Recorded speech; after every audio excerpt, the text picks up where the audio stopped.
Merci. Bon matin. Bon matin, bon matin, bon matin.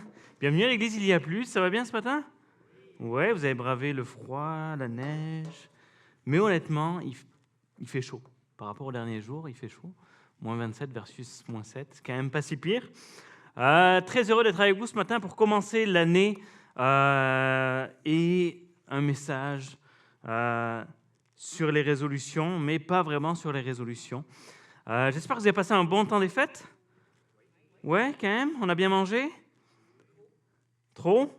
Peut-être, ça se peut.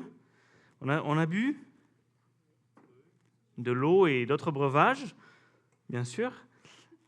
Je suis persuadé. En tout cas, j'espère que vous avez bien commencé l'année 2026. Ce que je vous propose, c'est qu'on puisse prier pour ce matin, pour le temps qu'on passera ensemble, mais qu'on puisse prier. J'aimerais prier pour vous, prier pour nous, pour cette année 2026. On prie? Yes? Oui, merci Pascal d'être là ce matin. Seigneur Jésus, merci pour ce matin. Merci pour le privilège qu'on a de pouvoir juste se rassembler, pouvoir te louer, pouvoir t'adorer. Seigneur, c'est une grâce, c'est un privilège. On ne peut pas le prendre pour acquis. Et Seigneur, on veut te prier pour cette année 2026 qui commence, qui est là devant nous.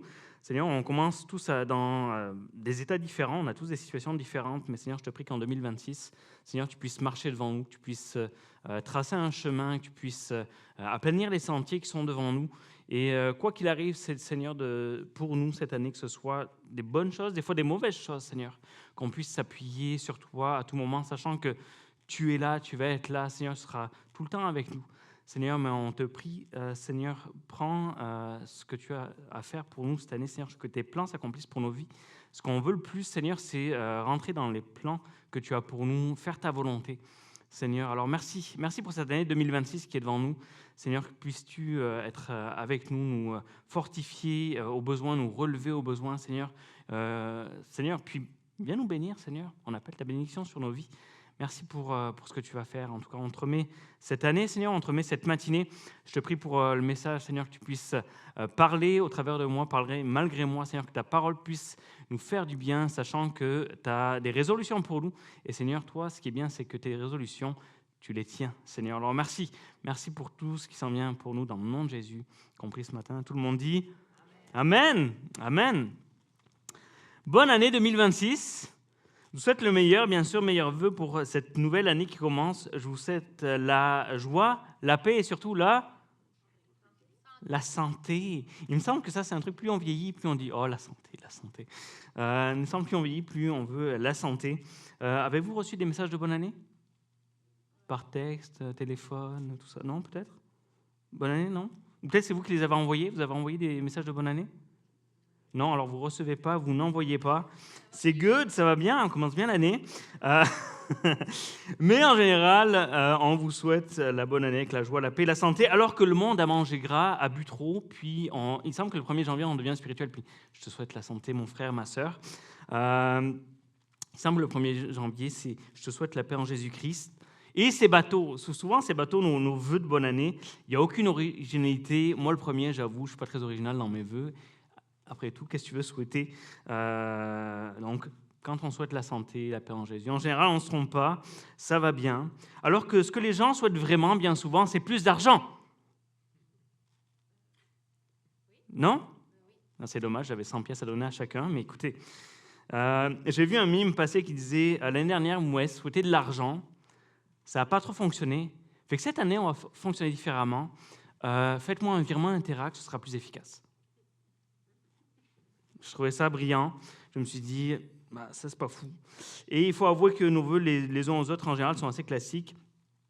Et je me rappelle qu'une seule fois, j'ai été surpris par des souhaits de nouvelle année. Une seule fois, j'ai été vraiment surpris par des vœux de nouvelle année. Je me rappelle, c'est il y a plus de 15 ans, j'étais à l'école biblique. Et il y a le directeur de l'ITF. À un moment donné, on avait ce qu'on appelle des chapelles à chaque semaine, le mardi matin, pour commencer nos semaines.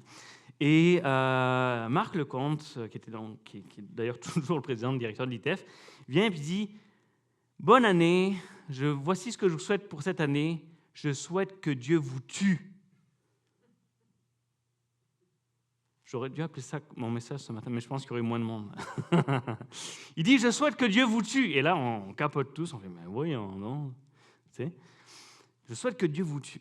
Alors bien sûr, il ne parlait pas d'une mort physique, mais il dit « Je souhaite que Dieu vous tue pour qu'il fasse mourir votre orgueil, que vous puissiez mourir à vous-même. » On n'a pas été très bénis ce matin-là, mais on était surpris. Qui veut mourir cette année? Non, personne? Très bien. C'est la seule fois où j'avais été surpris vraiment. Éventuellement, c'était un bon message. Le but, c'était que Dieu puisse prendre plus de place dans nos vies, qu'on puisse diminuer, qu'il puisse grandir dans nos vies. Mais la nouvelle année, c'est le temps des résolutions. Et peut-être vous en avez fait la plupart d'entre vous. Est-ce qu'il y en a qui en ont fait à main levée? C'est bien, il y en a qui assument. Est-ce qu'il y en a qui ont pris la résolution de ne pas prendre de résolution? Oui, moi j'ai fait ça depuis quelques années, ça marche assez bien. Honnêtement, je tiens mes objectifs. C'est quand même pas si pire que ça. Il y en a qui ont pris la résolution de bien manger, de mieux manger. Il y en a qui ont pris la résolution de lire des livres cette année, de lire plus de livres. Il y en a qui ont pris la résolution de prendre... Vous avez pris la résolution de prendre soin de vous. Je vais prendre soin de moi en 2026. Il y en a, vous avez pris la résolution de vous mettre au sport ou de vous remettre au sport pour la 8e année d'affilée. Courage, peut-être c'est cette année, qui sait. D'ailleurs, vous savez que le mois de janvier est le mois où les gyms font le plus d'argent, parce que les gyms comptent sur les nouvelles résolutions des gens, sachant pertinemment qu'en février, il n'y aura plus personne au gym, et c'est là que les vrais sportifs ont hâte à février, parce qu'ils savent que les gens de janvier ne sont plus là, bien sûr.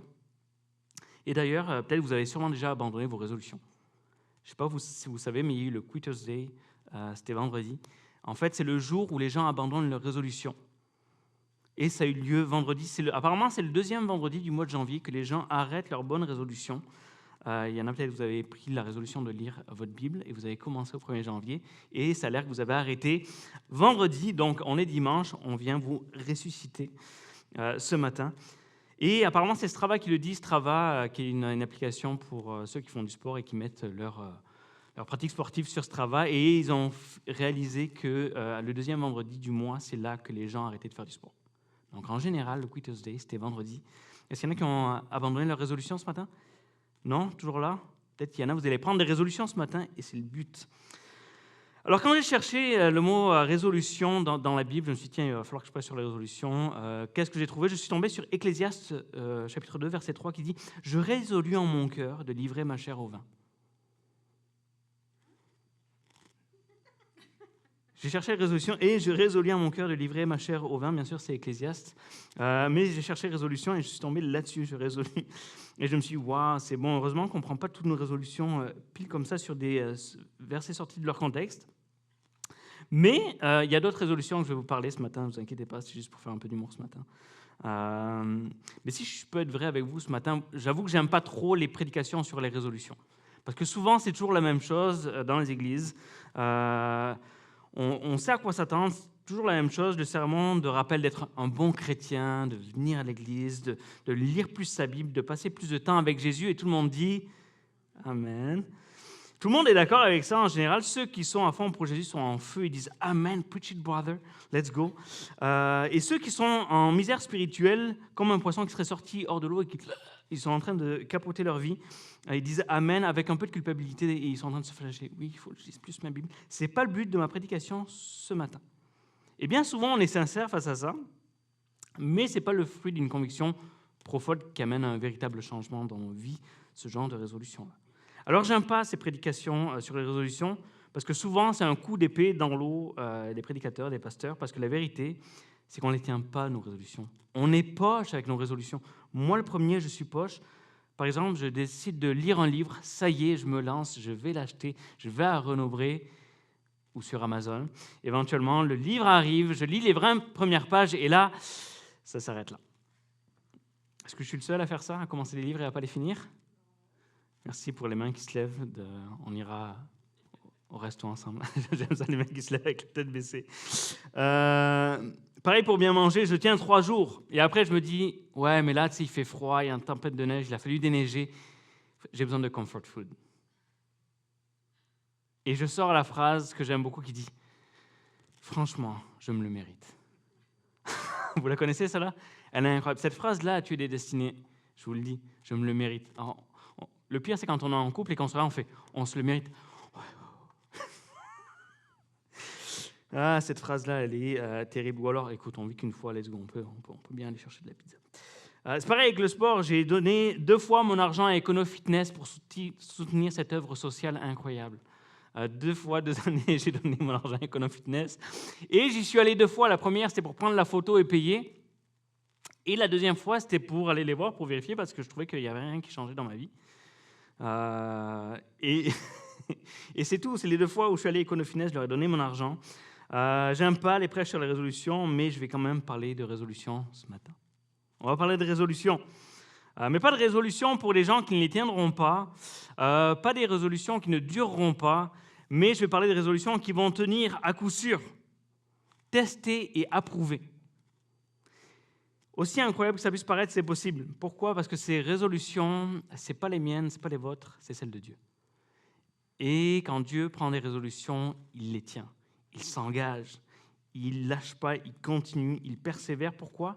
Parce que Dieu est un Dieu fidèle. Alors ce matin, je vais à cœur de vous parler des résolutions de Dieu pour notre vie en 2026. Le titre de mon message ce matin, c'est « Si Dieu prenait des résolutions ». Si Dieu prenait des résolutions. Et Dieu prend des résolutions. Il en a déjà pris dans la parole de Dieu, dans plein d'histoires de vie. Sûrement qu'il en a pris avec vous. Peut-être vous pourriez témoigner, mais la vérité, c'est que Dieu prend des résolutions avec nous. Et une chose est sûre et certaine avec Dieu, c'est que lui, il tient ses résolutions. C'est bon, c'est écrit. J'aimerais vous parler des résolutions que Dieu a prises avec un homme qui débutait un nouveau chapitre de sa vie. C'était vraiment une nouvelle saison dans sa vie, puis je trouvais que ça allait bien avec le début d'année, nouvelle saison. Et c'était une nouvelle saison pour lui. C'est une saison excitante, mais aussi excitante qu'épeurante. Souvent, les deux sont liés. C'est excitant, mais c'est épeurant. Et c'est peut-être pour ça que c'est un peu excitant. Il s'agit de Josué. Vous connaissez Josué ? Si vous ne connaissez pas, il y a un livre qui s'appelle Josué dans la Bible, je ne peux pas faire mieux que ça. Je vous invite à le lire éventuellement. Et le contexte de ce moment-là, où Dieu s'adresse à Josué, c'est Moïse qui était là, Moïse qui guidait le peuple dans le désert et qui les amenait vers la terre promise. Et alors qu'ils vont vers la terre promise, ils sont sur le bord d'aller dans la terre promise, il se trouve que Moïse meurt. Mais ils ne sont pas encore rendus dans la terre promise, sauf qu'il faut quelqu'un d'autre pour guider le peuple. Il faut quelqu'un d'autre. Et ça tombe sur Josué. C'est Josué qui est désigné pour diriger le peuple pour la prochaine année, pour la prochaine saison. Et tout ça alors que le plus grand prophète du peuple juif vient de mourir. Moïse qui a libéré le peuple, qui a ouvert la mer en deux. Il y en a qui me diront non, ce n'est pas Moïse qui a ouvert la mer en deux, c'est Dieu, on est d'accord. Mais il l'a fait au travers de Moïse. Moïse qui a fait venir la manne, qui a donné de l'eau au peuple, qui a rencontré Dieu face à face. Il était tellement en la présence de Dieu que son visage brillait. Et Josué doit remplacer ce gars-là. Yeah! Je suis sûr que Josué allait dire « Let's go !» Josué doit remplacer Moïse. Un grand chapitre vient de se terminer, un nouveau chapitre va s'écrire, une page blanche pour Josué, et Dieu décide de prendre des résolutions, et il s'engage envers Josué. Dieu prend des résolutions pour Josué. Et on va lire ensemble ce matin, dans Josué, chapitre 1, versets 1 à 9. Il nous est dit « Après la mort de Moïse, serviteur de l'Éternel dit à Josué, fils de Nun, l'assistant de Moïse, « Mon serviteur Moïse est mort. Maintenant donc, dispose-toi à traverser le Jourdain avec tout ce peuple, pour entrer dans le pays que je donne aux Israélites. Comme je l'ai promis à Moïse, je vous donne tout endroit où vous poserez vos pieds. Votre territoire s'étendra du désert jusqu'aux montagnes du Liban et du grand fleuve, l'Euphrate, à travers tout le pays des Hittites jusqu'à la mer Méditerranée à l'ouest. Tant que tu vivras, personne ne pourra te résister. Car je serai avec toi comme j'ai été avec Moïse. Je ne te délaisserai pas et je ne t'abandonnerai pas. Prends courage et tiens bon, car c'est toi qui feras entrer ce peuple en possession du pays que j'ai promis par serment à leurs ancêtres de leur donner. Simplement, prends courage et tiens bon pour veiller à obéir à toute la loi que mon serviteur Moïse t'a prescrite, sans t'en écarter ni d'un côté ni de l'autre. Alors tu réussiras dans tout ce que tu entreprendras. Aie soin de répéter sans cesse les paroles de ce livre de la loi. Médite-les jour et nuit afin d'y obéir et d'appliquer tout ce qui est écrit. Car alors tu auras du succès dans tes entreprises. Alors tu réussiras. Je t'ai donné cet ordre. Prends courage et tiens bon. Ne crains rien et ne te laisse pas effrayer, car moi, l'Éternel, ton Dieu, je serai avec toi pour tout ce que tu entreprendras. C'est bon, c'est des bonnes résolutions. Je ne sais pas dans quel état se trouve Josué à ce moment-là, s'il est en confiance ou pas, mais je suis sûr que ce que Dieu lui a dit l'a béni, l'a encouragé. Alors voici les 5 résolutions de Dieu pour Josué. On va commencer avec la première résolution. Je sais qu'il y a une slide avec 5 résolutions, on va la passer. On va directement passer à la première résolution. Il dit « Je te donnerai tout endroit où tu poseras le pied ».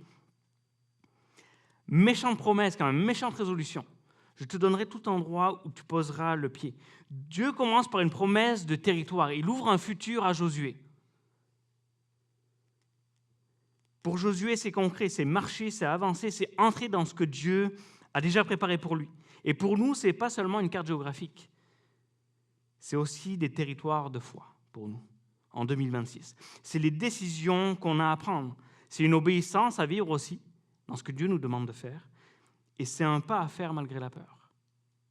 Parfois, on a peur d'avancer, d'aller dans ce que Dieu a promis pour nous. Puis des fois, on hésite aussi. Il y a des choses dans lesquelles on n'est pas sûr. Puis Dieu dit, vas-y, let's go, avance. Tu vas avancer et tu vas voir que je vais ouvrir des portes pour toi. Dieu bénit pas les rêves qu'on caresse sans bouger. Ah, je rêve de ça, peut-être un jour, Non, pas du tout. Il bénit les pas qu'on pose avec confiance. On lui remet tout ça entre ses mains. Et notre appel n'est pas d'être parfait. Moi non plus, je ne le suis pas. Non, notre appel n'est pas d'être parfait.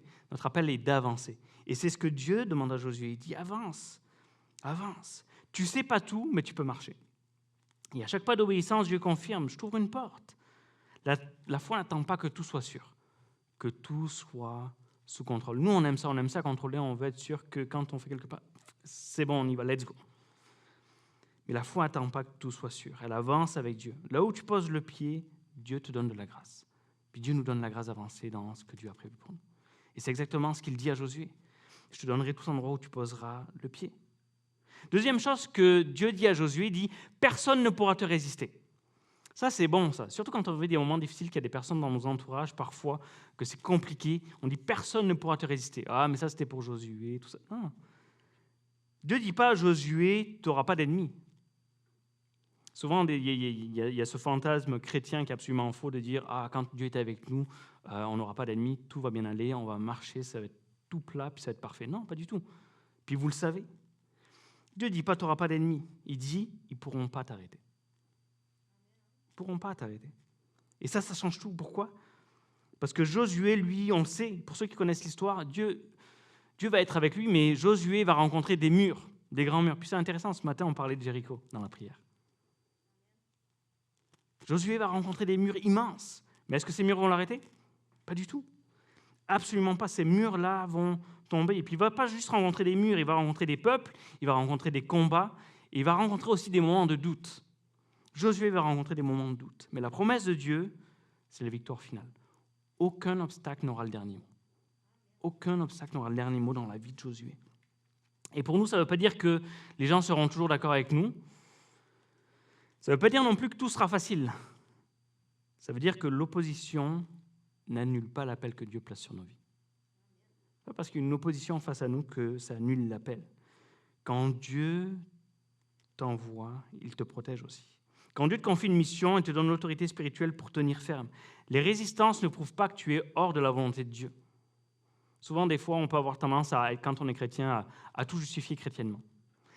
Il y a de l'opposition, ça veut dire que le diable est contre moi. Il y a de l'opposition, ça veut dire qu'il ne faut pas que je sois là. Puis on arrive à faire la même situation, et pourtant, il y a deux interprétations différentes. Mais la vérité, c'est que les résistances ne prouvent pas qu'on est hors de la volonté de Dieu. Parfois même, elles confirment qu'on avance. Parce que quand tu n'avances pas, il n'y a pas de résistance. Le diable intimide, les circonstances fatiguent, les critiques blessent aussi. Mais Dieu dit, tu tiendras. Il dit, tiens bon, ne lâche pas, courage. Parce que l'obéissance finit toujours par triompher. D'ailleurs, la parole de Dieu nous dit que toute arme forgée contre nous sera sans effet. Sans effet. Celui qui habite en toi est plus grand que celui qui est dans le monde. Et on a besoin de réaliser ces promesses-là pour nous en 2026, qui sont là. Si Dieu est avec toi, qui sera contre toi ? Puis on le chante. On le chante. Alors la vérité, c'est que bien sûr qu'il y a des gens qui sont contre nous. Ce n'est pas le souci. Mais Dieu nous appelle à triompher de ces situations-là. Amen ? Alors c'est ça qui dit, personne ne pourra de résister. Troisième résolution que Dieu prend avec Josué et qui est aussi valable pour nous, c'est « Je serai avec toi ». Dieu nous dit « Je serai avec toi ». En 2026, je serai avec toi. Je serai avec toi. Fais-moi confiance, je suis là, je serai avec toi. La plus grande peur de Josué, à ce moment-là, c'est pas Canaan, c'est pas la terre promise, c'est pas est-ce que je vais arriver à amener le peuple dans la terre promise. De toute façon, il sait que ça ne dépend pas de lui, mais ça dépend de Dieu. Non, ce qui le terrifie, notre ami Josué, c'est l'après Moïse. C'est « et si je n'étais pas à la hauteur ?» Il y a Moïse, le plus grand prophète, qui était là, puis moi, je dois le remplacer. Mais si je n'étais pas à la hauteur, en fait, je ne suis sûrement pas à la hauteur. J'imagine tous les combats dans sa tête, tous les scénarios qui se passent dans sa tête. Je ne sais pas si vous êtes comme moi, mais moi, je me fais des films dans ma tête. J'ai des discussions avec moi-même dans ma tête. On pourra en parler si vous voulez tout à l'heure. Tu sais, où on se fait des films entiers, il y a des monologues incroyables dans nos têtes, c'est fou. Et je suis sûr qu'il vit ça à ce moment-là. Et si je n'étais pas à la hauteur? Et Dieu répond, tu n'es pas seul. Tu n'es pas seul. En 2026, tu n'es pas seul. La présence de Dieu, c'est la ressource qui change tout. Pourquoi? Parce que ce n'est pas juste une idée, ce n'est pas juste une émotion. C'est une réalité. Dieu est avec nous. Dieu est avec toi. Dieu sera avec toi en 2026. Dieu t'accompagne, Dieu te guide et Dieu te fortifie. Amen. Il ne donne pas toujours le plan complet. On aimerait ça, je vous assure, moi le premier. Il ne donne pas toujours le plan complet, mais il donne sa présence pour le chemin. Il est avec nous. Il éclaire notre prochain pas. J'aime cette pensée que tu es la lumière sur mon sentier. Et j'aime cette idée de la lampe qui est là, qui est devant nous. Puis le plan n'est pas complet, on ne voit pas jusqu'au bout là-bas. Mais je sais au moins où je pose juste le prochain pas. Dieu accompagne, Dieu est avec nous. Dans ton année, tu auras sûrement des moments où tu te sentiras dépassé, peut-être face à la parentalité, tes finances, la santé, tes décisions, le ministère. Je ne sais pas ce que c'est, mais il y en aura sûrement des moments où tu seras dépassé, tu feras... Ces moments où tu te sens seul, où tu as juste envie de voir personne, tu veux parler à personne, puis tu n'as pas besoin de conseils, tu as besoin de souffler parce que tu es juste dépassé. La promesse de Dieu n'est pas « tu vas tout ». Sa présence transforme le désert en école. Elle transforme la tempête en témoignage. Puis sa présence, ce qu'elle fait aussi, c'est qu'elle transforme la faiblesse en puissance. Pourquoi? Parce que ce n'est pas à propos de moi, ce n'est pas à propos de ce que je fais moi. C'est que dans ma faiblesse, lui est fort. Il est fort pour moi. Il transforme ces moments-là en moments de puissance. Il est présent, il est avec nous. Je pense que la question en 2026, ce n'est pas de savoir si Dieu sera avec nous, mais si on sera capable de déceler sa présence. Parce que des fois, on est tellement dans nos affaires, dans notre focus, dans ce qu'on doit faire, qu'on oublie qu'il est là. Puis il est là. Puis il faut juste s'arrêter à un moment donné et puis dire, ouf. Vous savez, ce passage qui dit, arrêtez et sachez que je suis Dieu. Puis des fois, je pense qu'en 2026, il faudra s'arrêter et dire, je m'arrête, je suis dépassé, puis Seigneur, je reconnecte là, j'ai besoin de toi. Puis il va se faire un plaisir d'être à nos côtés et de nous guider. Jésus a fait cette promesse, je suis avec vous tous les jours jusqu'à la fin du monde. C'est une promesse pour nous. Et la promesse qu'il a faite à Josué est aussi valable pour nous. Je serai avec toi. Je suis avec toi. Ne doute pas de sa présence. Il est là. Des fois, il faut juste s'arrêter pour reconnaître sa présence, pour juste le voir. De mettre notre focus aussi sur lui. Des fois, on met tellement notre focus sur tout ce qui nous arrive qu'on ne prend pas le temps de regarder qu'il est là. Mais il est bel et bien là. Quatrième résolution que Dieu donne à Josué, c'est « Je ne te laisserai pas et je ne t'abandonnerai pas ». Ça, c'est fort, ça, c'est puissant, puis ça fait du bien. Des gens peuvent nous abandonner, des situations peuvent nous arriver qui nous laissent sans voix. Il y a peut-être nos familles aussi qui vont nous blesser, nous critiquer, mais Dieu ne nous laisse pas. Des collègues vont nous délaisser, mais Dieu ne nous laisse pas. Des amis vont nous quitter, nous trahir, mais Dieu ne nous laisse pas. Puis ici, Dieu parle au cœur de l'insécurité. Pourquoi? Parce que c'est la peur d'être lâché en route. Josué doit prendre tout le peuple, il dit, ok, est-ce que j'y vais seul? Est-ce que tu dis que tu es là, mais est-ce que tu vas rester avec moi? Et Josué sait ce que c'est de perdre un leader, il vient de perdre Moïse. Et il s'apprête à porter une lourde responsabilité d'amener le peuple dans la terre promise. Alors Dieu ne promet pas d'abord des résultats. Ce qui est intéressant, c'est que Dieu ne fait pas, entre guillemets, vous savez, le côté prophétique, des fois qu'on voit sur les réseaux sociaux, de tout ce qui va arriver, les bontés, les bénédictions. Non, non. Il n'est pas show-off. Dieu ne promet pas des résultats. Par contre, Dieu promet sa fidélité. Dieu promet une fidélité, il dit, je ne partirai pas. Je serai là, je serai avec toi, je ne te laisserai pas, je ne t'abandonnerai pas. En fait, c'est une encre. Les hommes peuvent trahir, mais moi, je serai là. Les saisons peuvent changer, mais moi, je serai là. Tes émotions peuvent varier, mais moi, je serai là. Je serai là, je serai avec toi. Dieu reste là. Quand tu tombes, Dieu n'est pas surpris. Quand tu doutes, Dieu ne t'éjecte pas. Quand tu doutes, Dieu ne te rejette pas. Des fois, on peut avoir l'impression que quand on doute, Dieu nous rejette, puis Dieu... Non, du tout. Le doute fait partie de notre marche de la foi. Alors certes, il corrige, il relève, mais il restaure aussi. Mais une chose est sûre, c'est qu'il n'abandonne pas ses enfants. Dieu ne va pas t'abandonner en 2026. Dieu ne nous abandonnera pas. Il ne t'abandonnera pas. Il sera là, tout comme il était avec Josué. Dieu est fidèle, même quand tu traverses une vallée, tu peux repartir parce qu'il est encore là. Et il sera toujours là. Peu importe ce qui se passe en 2026, rappelle-toi qu'il est là, il ne te laisse pas, il ne t'abandonne pas. Sa grâce, ce n'est pas une visite, c'est une alliance. La grâce de Dieu n'est pas juste là par moment, par à-coup. La grâce de Dieu n'est pas un événement. La grâce de Dieu, c'est un état.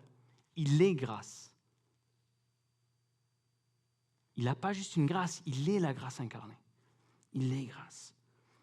Je ne te laisserai pas, je ne t'abandonnerai pas. Et enfin, 5e résolution que Dieu donne à Josué, c'est « Tu réussiras dans tout ce que tu entreprendras ». Et là, tout le monde dit « Amen ». Oui, alléluia. Alors que les musiciens s'approchent. « Tu réussiras dans tout ce que tu entreprendras ». Ça, souvent, ce verset-là, il est sorti de son contexte, puis ça amène des fois un évangile de prospérité où tout ce que tu fais doit réussir. Et presque, si tu ne réussis pas dans tout ce que tu fais, c'est que tu es à côté de la volonté de Dieu. Est-ce que vous me suivez? Puis là, tu fais « Voyons donc, qu'est-ce qui se passe ?» C'était une joke pour les musiciens, si jamais.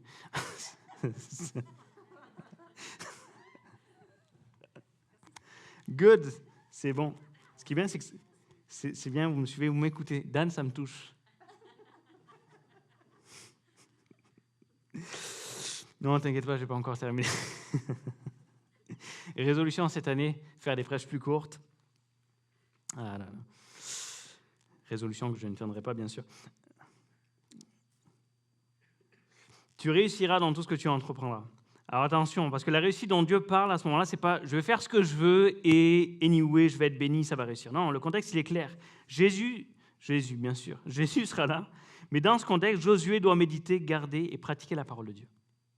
C'est ça le contexte. La réussite biblique, c'est l'alignement, c'est marcher dans les voies de Dieu, au rythme de Dieu, avec les méthodes de Dieu. Dieu ne promet pas la réussite à l'orgueil, mais il promet la réussite à l'obéissance.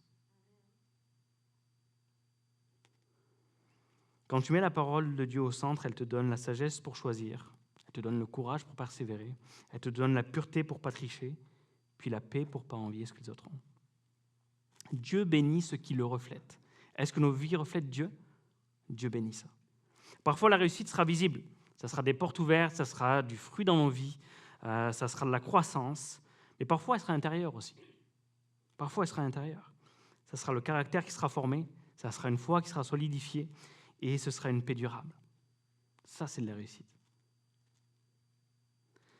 Dans tous les cas, Dieu fait prospérer ce qu'il confie à ceux qui s'attachent à lui. Alors en 2026, si on a une résolution à prendre, attachons-nous à Dieu. Tout comme Josué, tout comme il demande à Josué. Ne cours pas après une réussite sans Dieu, poursuis Dieu et laisse-le redéfinir ta réussite.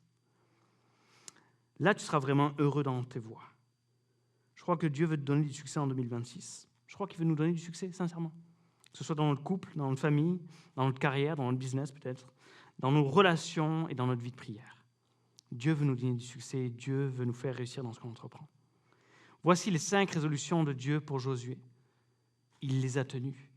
Et ces 5 résolutions, elles sont toujours valides pour nous en 2026. Il y a juste une petite affaire. C'est que Dieu avait 5 résolutions pour Josué. 5. Je ne sais pas s'il y en a qui connaissent les promotions. Vous voyez les promotions? Je ne sais pas si vous savez, mais Dieu est fort en marketing. Dieu est très fort en marketing. Qui connaît les 2 pour 1 pour les promotions? 2 pour 1? Tu sais, as un châtain, tu as le deuxième qui est... Mais avec Dieu, c'est le 5 pour 1. C'est pas mal, 5 pour 1. Dieu a 5 résolutions pour toi et il te demande une seule résolution. Il te demande une seule résolution. Quel deal incroyable, 5 pour 1. Il s'engage à tenir 5 résolutions si on s'engage à en tenir une. La seule demande de Dieu, c'est « lis ta Bible. C'est la seule résolution de Dieu qu'il nous demande. Josué 1, versets 7 à 8. Voici toutes les résolutions qu'il donne à Josué, et voici ce qu'il dit. Il dit simplement, prends courage et tiens bon pour veiller à obéir à toute la loi que mon serviteur Moïse t'a prescrite, sans t'en écarter ni d'un côté ni de l'autre. Alors tu réussiras dans tout ce que tu entreprendras. Aie soin de répéter sans cesse les paroles de ce livre de loi. Médite-les jour et nuit, afin d'y obéir et d'appliquer tout ce qui est écrit, car alors tu auras du succès dans tes entreprises, alors tu réussiras. Cette seule résolution a le pouvoir de transformer ta vie. Si tu plonges tes regards dans sa parole, si tu plonges tes regards dans la parole de Dieu, que tu continues, que tu persévères, les résolutions de Dieu vont s'accomplir dans nos vies. Littéralement. Et des fois, la vie chrétienne, c'est comme le gym. Tout le monde veut être en forme, mais personne ne veut aller au gym. Tout le monde veut être béni, mais personne ne veut lire la parole de Dieu. En tout cas, on veut, mais est-ce qu'on le fait? Est-ce qu'on le fait? Le problème, c'est que la prière de beaucoup, c'est « Seigneur, change-moi, transforme-moi, rends-moi comme toi ». On le chante plus d'ailleurs qu'on le prie. Souvent, quand on prie, on est plus à demander à Dieu. Souvent, c'est rare qu'on fasse cette prière-là de « Seigneur, change-moi ». C'est quand la dernière fois que tu as fait cette prière « Seigneur, change-moi » au lieu de « Seigneur, aide-moi, bénis-moi, fais ça pour moi ». Seigneur. Et la vérité, c'est que rien ne change. Pourquoi? Parce qu'on ne va pas dans la parole de Dieu. Maintenant, j'imagine certains me dire « Ah, j'aime ce que tu dis, Stéphane, c'est... lire la Bible, c'est bon. » Mais il y en a plein qui lisent la Bible et ça ne change pas leur vie. Ça ne change pas leur vie. Il y a des gens qui sont professeurs en théologie, qui connaissent la Bible sur le bout des doigts, et leur vie n'est pas transformée, leur vie n'est pas changée. Vous savez quoi? Vous avez raison. Mais je crois savoir pourquoi. Il manque peut-être un petit détail qui a son importance. Josué, chapitre 1, versets 7 à 8. Relisons. Simplement, prends courage et tiens bon. On passe au verset 8. Aie soin de répéter sans cesse les paroles de ce livre de la loi. Médite-les, lis-les, jour et nuit, afin d'y obéir et d'appliquer tout ce qui est écrit. Car alors tu auras du succès dans tes entreprises, alors tu réussiras. Parfois, on lit la parole, mais on ne l'applique pas. Il y a des choses que, souvent, on veut demander de nouvelles révélations à Dieu, de Seigneur, révèle-moi quelque chose de nouveau. Puis Dieu nous dit, peux-tu juste déjà appliquer tes premières révélations? Peux-tu juste déjà appliquer ce que tu sais? Et ce que je vous dis, c'est pour moi le premier. Il y a des choses que j'ai besoin d'appliquer. Il y a des choses que je faisais avant, que j'ai peut-être arrêtées, que Dieu t'appelle peut-être, et nous appelle en 2026 à réapplique ça. Réapplique à faire attention à ce qui sort de ta bouche. Réapplique la générosité. Réapplique ces choses-là. Réapplique. Parfois, on lit la parole, mais on ne l'applique pas. Comme notre abonnement mensuel. On y va, on punch notre carte, mais on fait juste prendre des photos. C'est comme lire la parole. Certains lisent, font même des stories sur Insta avec un café à côté, c'est bien, ça fait des belles photos. C'est cute, c'est mignon. Mais la parole de Dieu, c'est l'épée de l'esprit dans l'armure du croyant. C'est une arme. C'est une arme. Puis là, j'aimerais inviter les musiciens à venir pour de vrai. La Bible est une arme. Souvent, on croit juste que c'est... Non, c'est une arme. C'est une arme pour nos vies. Contre l'ennemi, contre les attaques, contre la vie. La Bible est une arme. C'est comme un pistolet. Les chrétiens la portent, mais elle n'est pas chargée. Elle reste sur la table de chevet. Quand tu la lis, c'est bon, ton arme devient chargée. Mais c'est lorsque tu tires que ton arme atteint son plein potentiel qu'elle devient efficace. Et avec la Bible, c'est quand tu l'appliques, que tu le mets en pratique, qu'elle devient efficace dans nos vies. Je connais certaines personnes qui connaissent 200 versets par cœur.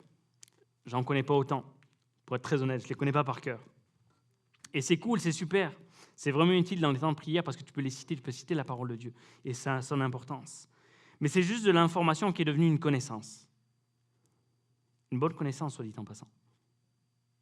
Mais Dieu nous appelle à plus que la connaissance. Il nous appelle à acquérir la sagesse. La sagesse, ça arrive quand l'information est mise en action. Quand ce que tu sais est mis en application. Jacques chapitre 1, verset 22 nous dit « Mettez en pratique la parole et ne vous contentez pas de l'écouter en vous trompant vous-même par la foi. » Mais celui qui a plongé les regards dans la loi parfaite, la loi de la liberté, celui qui la lit, et qui a persévéré, celui qui n'a pas oublié ce qu'il a entendu, mais qui se met au travail, celui-là sera heureux dans son activité. Dieu nous appelle à plonger nos regards dans la parole de Dieu. En 2026, prenons le temps. Prenons le temps. On a du temps pour ce qu'on veut. Pour vrai, on a du temps pour ce qu'on veut. On a du temps pour nos séries télévisées, on a du temps pour nos jeux, on a du temps pour scroller, on a du temps pour plein de choses. Prenons le temps. Si on a une résolution à prendre en 2026, lisons la parole de Dieu. Et je ne le dis pas comme une culpabilité, mais comme un encouragement. À lire la parole de Dieu, parce que Dieu a des promesses pour nous. Dieu a des promesses incroyables pour nous, qu'il veut juste accomplir dans nos vies.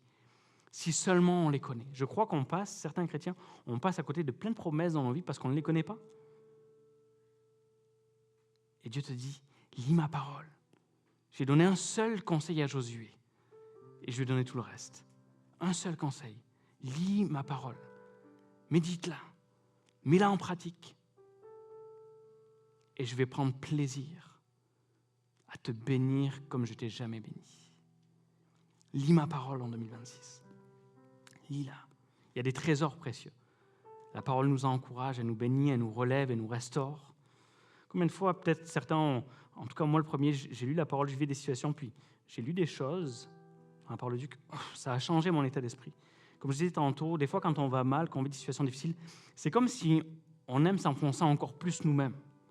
On se parle à nous-mêmes, puis on s'enfonce encore plus. Et la Bible est là aussi pour détruire les faux raisonnements de l'ennemi.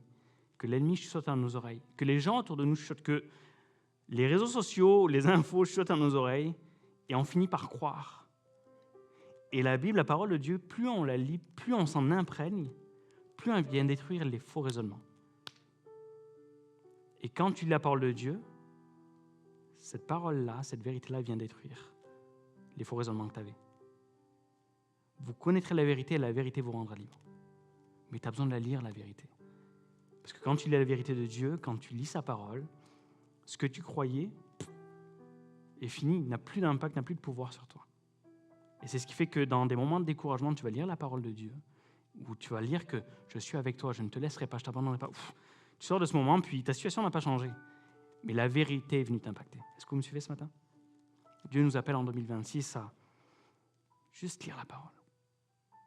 Juste à lui faire confiance. Si tu as une résolution à prendre cette année, lis-la. Il y a quelques mois, j'avais fait une prédication sur pourquoi la Bible change tout.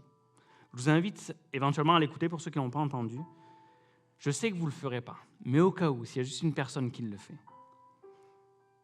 Parce que je donne des conseils pratiques sur comment lire la Bible.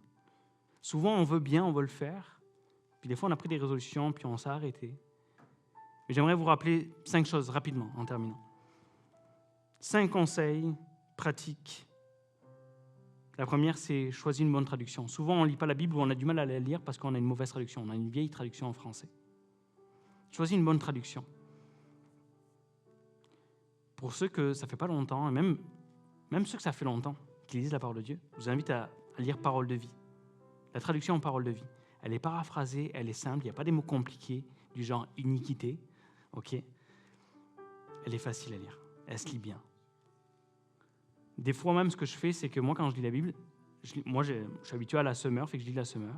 Mais souvent, j'ai la traduction en Parole de vie. Et des fois, avec la Parole de vie, je me rends compte qu'il y a des versets que je connaissais depuis longtemps, que je relis avec la Parole de vie. Je fais « Ah, c'est ça que ça voulait dire !» Choisissez la bonne traduction. Deuxième conseil, choisissez un moment dans votre journée. C'est quand le moment? C'est quand? On met un réveil pour le moment où on se réveille. On a des moments pour manger, en général, entre 6 et 7 heures. C'est rare qu'on mange à 4 heures ou qu'on mange à 21 heures. On a peut-être un moment quand c'est la game du Canadien qui commence. Choisissez un moment dans votre journée. Peut-être tôt le matin, peut-être le soir. Choisissez un moment. Peut-être c'est avant manger, après manger, je ne sais pas. Après avoir couché les enfants. C'est quand vous êtes épuisé que... Peut-être qu'il faut le faire avant, peut-être c'est tôt le matin. Je ne sais pas. Mais choisissez un moment. Choisissez un endroit où vous êtes bien. Il y en a, c'est peut-être votre chambre. Il y en a, c'est peut-être le salon. Il y en a, c'est peut-être les toilettes. Je ne le sais pas. Ouais, pour vrai. Moi, je me rappelle quand j'étais plus jeune, j'allais dans mon placard. J'avais un placard, puis j'étais bien dans le placard. Who knows? Il y en a, c'est peut-être votre voiture. Il y a peut-être trop de bruit à la maison. Allez dans la voiture, allumez le moteur, 10 minutes. Je sais, il y en a que vous êtes plus écolo, faites-le pas. Mais choisissez un endroit où vous êtes bien. 4, choisissez un plan. Mettez-vous un plan de lecture. Ça peut être un plan papier. Moi, ce que j'aime bien avec les plans papier, c'est que tu peux cocher. Puis il y a quelque chose d'addictif et de sympa de dire « Ah, j'ai coché ». Il y a la Bible app, il y a plein de plans qui sont là, qui sont disponibles. Puis si vous commencez ou vous recommencez, mettez pas un plan où vous avez 5 chapitres à lire par jour, vous n'y arriverez pas. Mettez peut-être un chapitre. Vous savez quoi? Peut-être commencer avec le pain quotidien avec un verset. Mais prenez un plan. Vous allez faire, vous allez suivre. Choisissez un plan. Puis la meilleure manière que ça fonctionne, ne pas lâcher, c'est trouvez-vous quelqu'un avec qui le faire. Peut-être un ami, peut-être une amie, peut-être votre conjoint, peut-être votre enfant, peut-être votre père, votre mère, je ne le sais pas. Mais quand il y a quelqu'un qui est impliqué, en général, et que la personne voit ou sait que vous faites le plan, juste par culpabilité, vous allez le faire, ou en tout cas par devoir. Mais c'est en train de mettre une habitude et une routine dans votre vie. Choisis une traduction, choisis le moment, choisis un endroit, choisis un plan, choisis un partenaire. Une chose est sûre, c'est que Dieu a des résolutions en masse pour nous en 2026.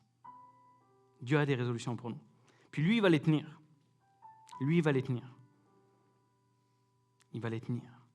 Ses promesses, il va les garder. Parce que Dieu est bon et Dieu est fidèle. Amen. Dieu est bon, Dieu est fidèle. Mais il te dit, je te demande une seule chose en 2026.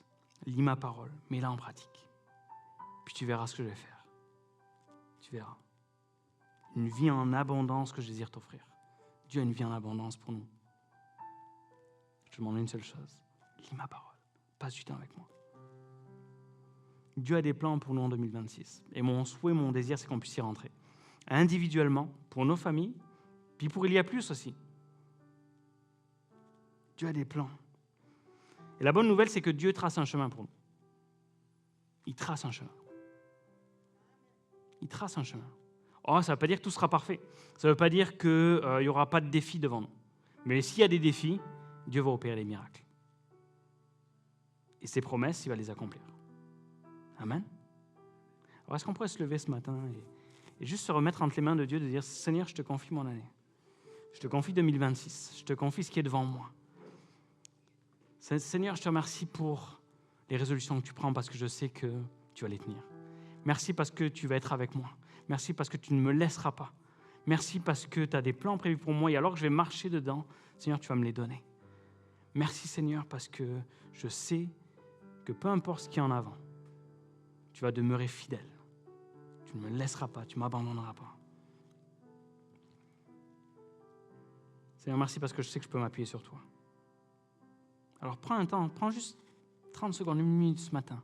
Juste mets le focus sur Dieu, dire Seigneur, je te remets mon année. Je te remets mon année. Viens faire ce que tu veux. Viens accomplir ta volonté. Seigneur, aide-moi. Aide-moi à lire ta parole. Aide-moi à la comprendre. Aide-moi à persévérer. Aide-moi à ne pas lâcher. Et surtout, Seigneur, aide-moi à faire ce qui est le plus difficile parfois. Y obéir. L'appliquer. Seigneur, montre-moi les choses dans ma vie que je sais, que je connais, que tu t'as mis devant moi. Et tu me dis, ça, applique-le. Mets-le en pratique. Ce que tu as délaissé, mets-le en pratique. Peut-être Dieu parle à ton cœur ce matin de reviens à ça. Reviens à moi, reviens à la parole. Reviens à ce que tes habitudes que tu avais pour moi, que tu as oublié, que tu as laissé faire. Remets-la en pratique et tu verras si je n'ouvrirai pas le ciel pour toi. Alléluia. Seigneur, merci pour 2026. Merci pour ce que tu vas faire. Merci parce que ta parole demeure toujours vraie aujourd'hui pour nous. Seigneur, elle n'a pas changé, elle ne changera pas. Je te prie que 2026, Seigneur, alors que toi, tu ne changes pas. Seigneur, ma prière, c'est que nous, on puisse changer. Que tu puisses nous transformer par ta parole, Seigneur. Et qu'on puisse vivre ce que tu as prévu pour nous, Seigneur. Et que dans les bons et les mauvais moments, qu'on puisse réaliser que le plus important, c'est que tu es là avec nous. Tu es là avec nous, Seigneur. Seigneur, merci parce que tu traces un chemin pour nous en 2026. Merci pour les miracles que tu vas opérer. Seigneur, tu connais toutes les situations ici. Viens opérer des miracles, Seigneur, pour les situations. Viens opérer des miracles. Que là où il y a l'ennemi, Seigneur, qu'il puisse être abattu, Seigneur. Que là où il y a des géants, Seigneur, ils puissent être terrassés. Que là où il y a la maladie, Seigneur, il puisse y avoir guérison. Que là où il y a des échecs, Seigneur, il puisse y avoir des victoires par-dessus. Seigneur, merci pour tout ce que tu vas faire en 2026. On s'appuie sur toi, on s'appuie sur ta parole, puis on s'appuie sur tes résolutions que tu vas garder à coup sûr. Seigneur, c'est en ton nom, je prie. Amen. Amen. Alors qu'on puisse chanter ce matin. Qu'on puisse chanter ce matin et déclarer que Dieu trace un chemin pour nous. Amen. Alléluia.